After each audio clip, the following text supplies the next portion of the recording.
Okay. Uh, Hi guys. Sorry I'm a bit late today. Um, I was just dealing with another release for today. So we have Leaf MVC 4.0 beta 2 and a few more that are going out today.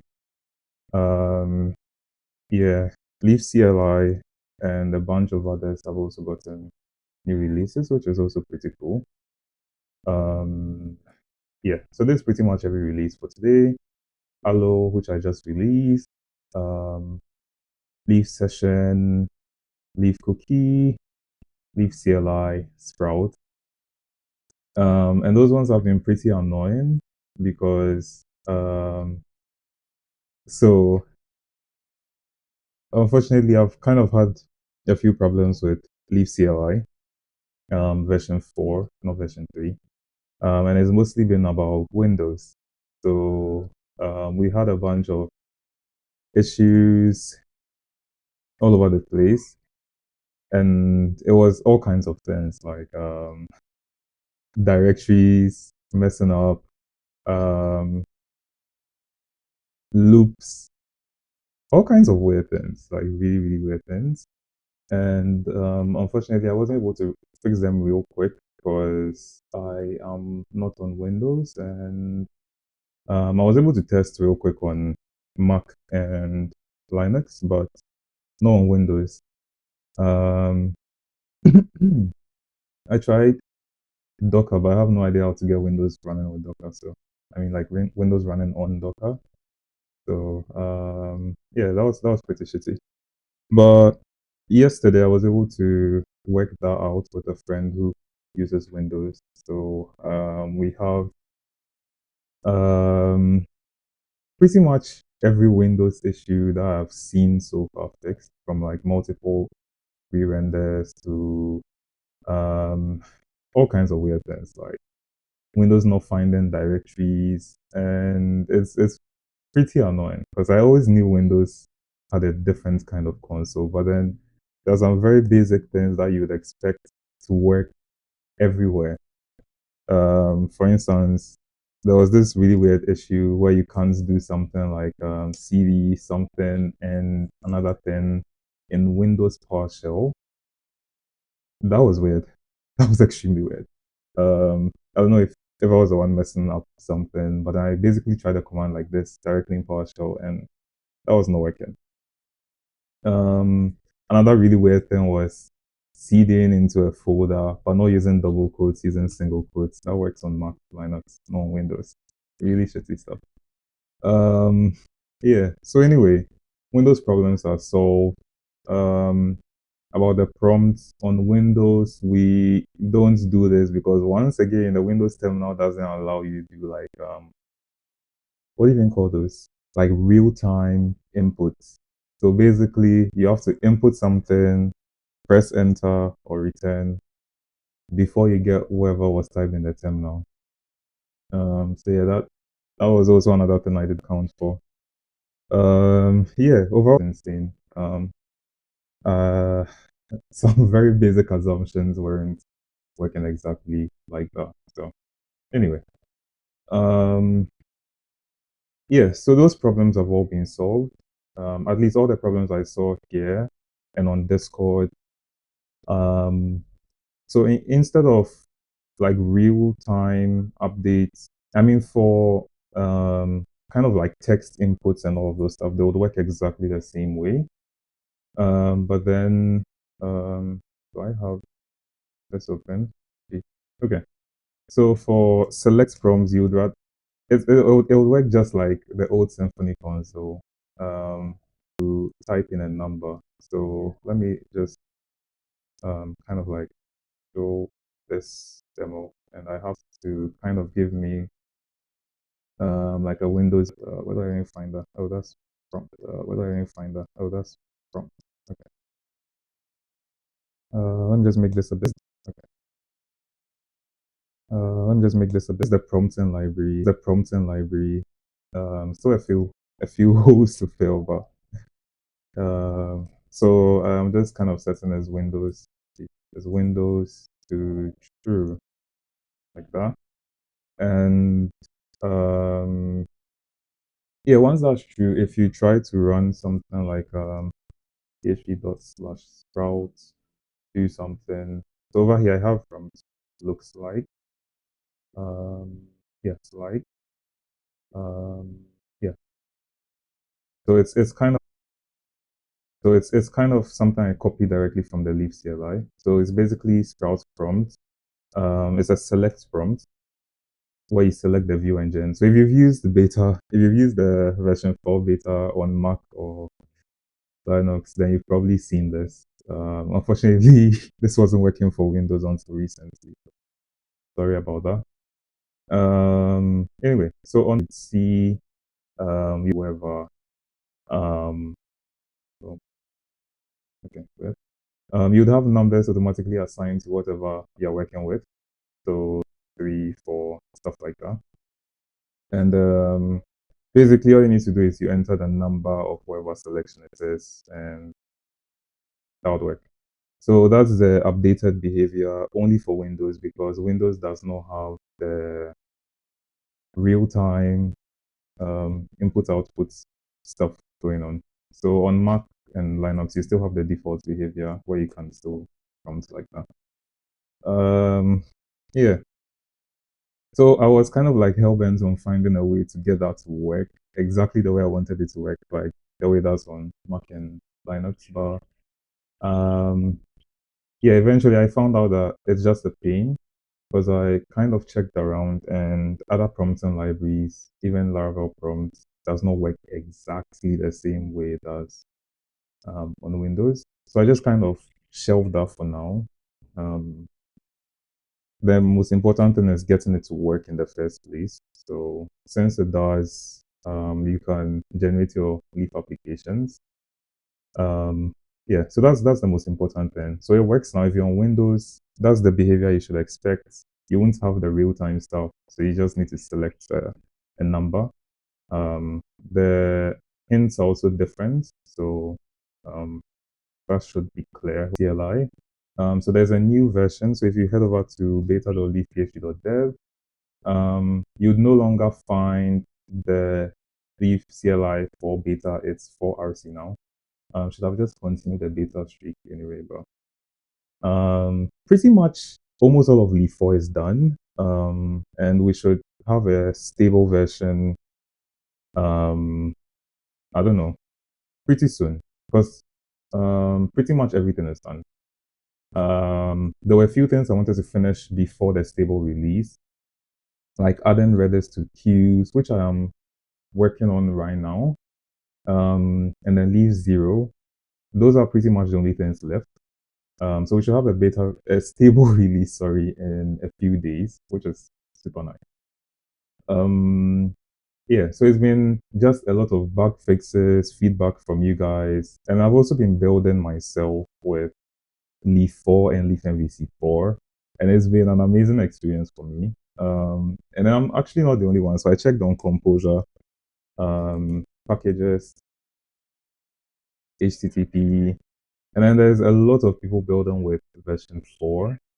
So this week you see a heavy drop in version 3 installs and then version 4 spikes. So that's actually really cool. So there's a whole lot of people building with version 4. Not like a whole lot, but you get the point. So a lot of people are building with version 4, which is also nice.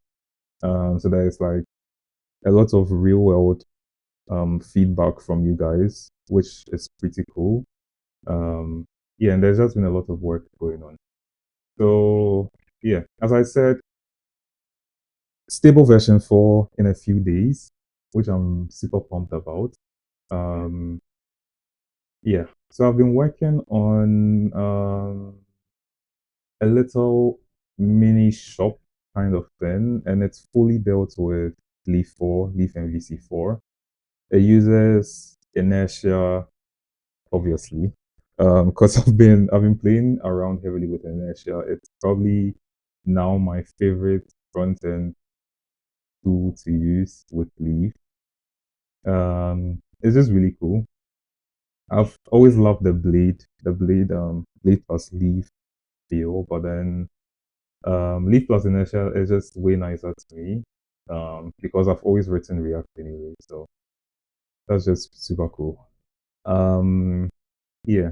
So that's also gotten a lot of updates. HTTP gotten a lot of updates. But more on the Leaf MVC side, because I think Leaf 4 on its own is already stable. I think I said that last week too. Leaf 4. So if you are running just Leaf 4 without Leaf MVC, then it's pretty much stable.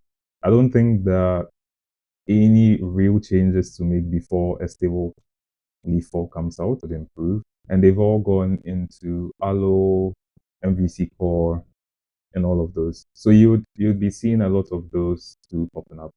But then they are just enhancements and they are all automatic. So you don't have to do anything. You don't have to change your code or anything like that. Everything is already configured for you right out of the box. So yeah. Okay. Da, da, da, da, da. Yeah. So I think that's pretty much the state of Leaf 4. The major problems we had were, like Windows related problems. But then so far those have been solved. I haven't gotten any more complaints or issues from Windows. So I think we're on a pretty good track. Um, yeah. So I just need you guys to continue using it and then just report any other issues you find, if you find any. Um, I did find one with schema files, which was a very hidden issue. Um, so, so by the way, this is what I've been building. It's supposed to be like a real world application. It's basically just a little store thing. It's like a CMS for stores. So you could just hop on board, create a store, add your products, and then you get a store generated for you, like something like that. So it's basically just a CMS, nothing really fancy going on here. Yeah. So I had to stress this schema files a bit more, as I have been doing for like the last month. So there's an example of, I think there's an orders table. Orders belong to a store, another belongs to a store, belongs to a customer, belongs to a product. You can have as many relationships as you want if you haven't already tried that yet. And basically things are just relating to each other over here. So I was just checking out um, how schema files will hold up with complex relationships. There's like many to many, one to many, as many belongs to, that kind of thing. And so far, it's been pretty good. Um, Automatic diffing of schema adding items. So I started off with this as my users table. And then later on, I added this, and schema files automatically detect what's new or what's different, and then just automatically sync your database, stuff like that. So all of that seems to be working really nice. So for most applications, I would say this works pretty well. Besides that, I would say it's a pretty normal Leaf MVC project. So if you ever worked with Leaf MVC, you'll be 100% comfortable over it. Let's see, models, same, nothing really interesting, just a bunch of relationships going on here. Routes, I am a heavy user of partials, although unfortunately, if you have too many partials, it does slow down your application because Leaf has to kind of load all of them. But at this point, I've not really noticed any performance drop in the application. In fact, with all of this stuff here, um, plus inertia, all of that, this had relatively the same performance as the Hello World app in Laravel, which was kind of cool. Like with all of these additions, it was much faster than a Hello World Laravel application, which is actually pretty cool. Um, from a few weeks back. not pretty cool as in pretty cool, because Leaf on its own is like super fast anyway. So that's not news. But then since we had that performance drop from 2 weeks or 3 weeks ago, this is just really cool to know that we're getting back, like in terms of performance. Um, okay, so views is also pretty normal. If you've used Leaf MVC before, this is exactly what you get: app views, a bunch of example error pages over here. And now there's something I was thinking about, whether we could sort of pull these error pages out. So they were added as example pages. So you could just hook them up to your routes. So if you go to app routes index, there are these examples for you here. So if you don't like the default Leaf 404 page, you could just hook into this, make your own design, and then that'll just work for you. So that's what it's there for. But I honestly don't know how many people use it, because every Leaf application I've seen so far just uses a default Leaf 404 page, default Leaf 500 page. So I don't know if people actually use this enough for me to just keep it there, because there's an extra folder with extra files in there, and they are not actually being used for anything. So that's something I was thinking about.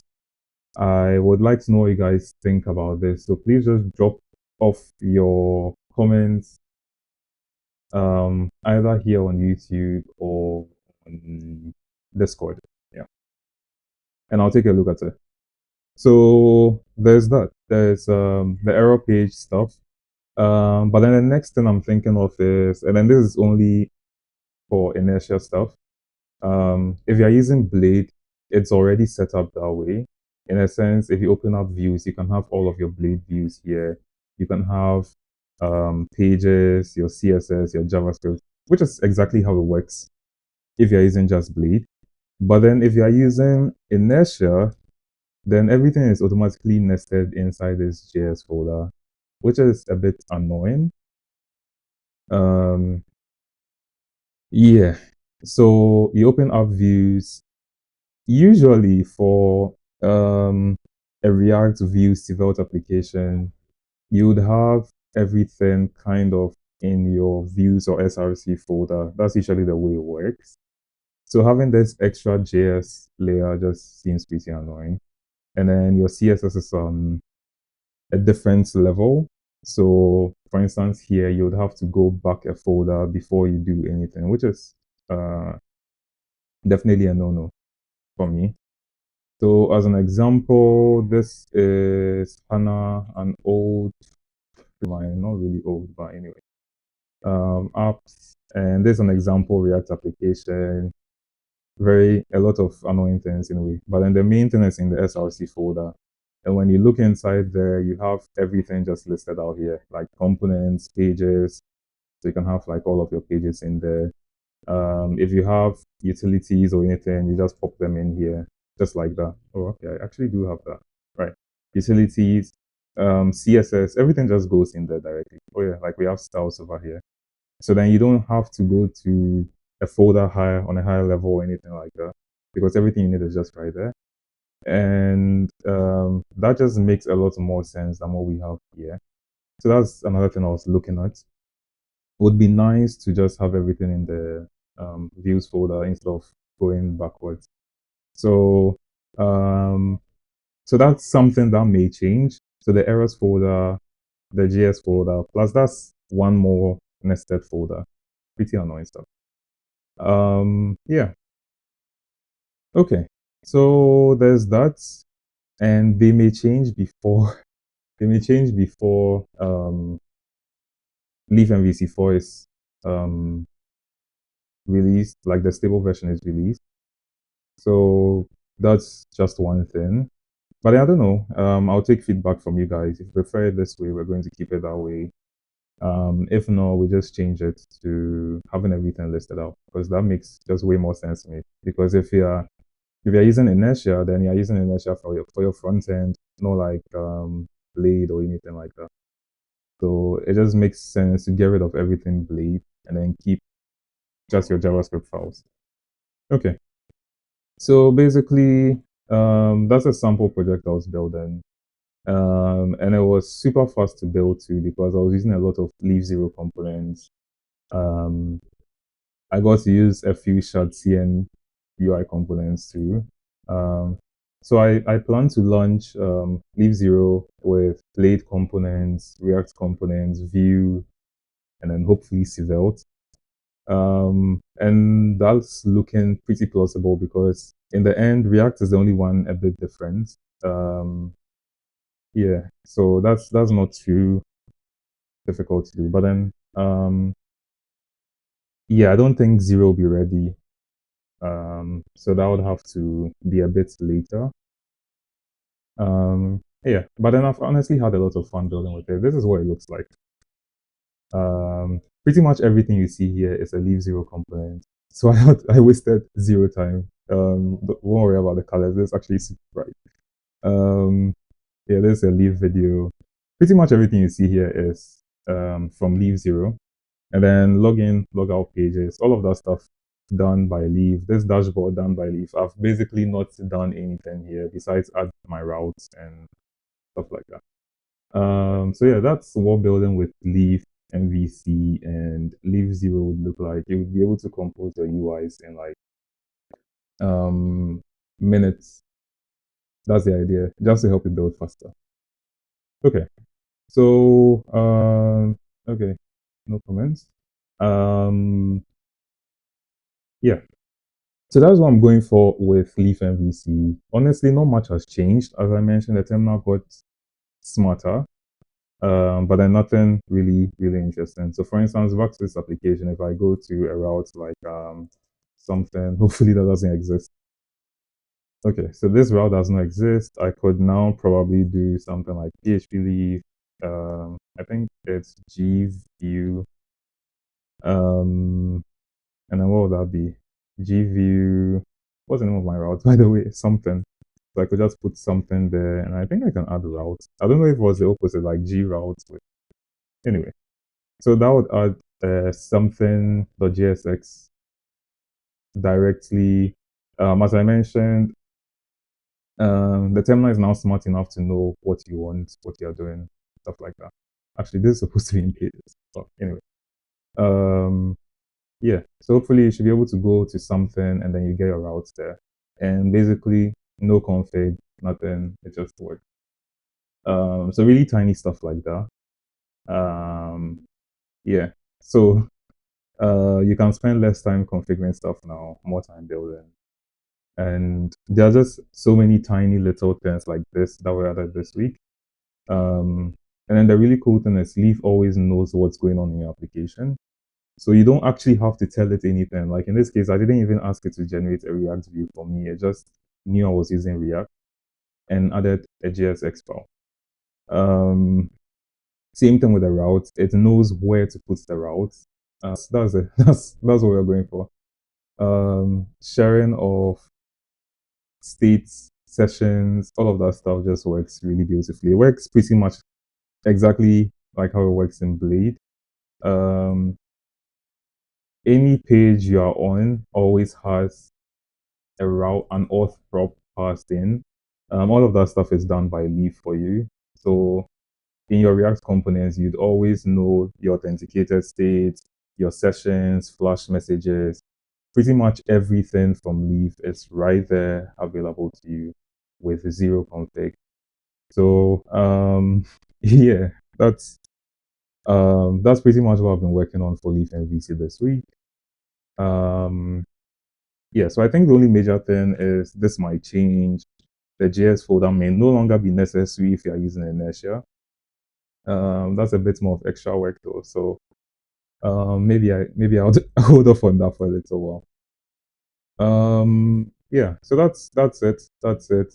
I have not touched this. I have not touched any config. In fact, there's no config folder in my project, and yet I was able to do all of this in minutes actually.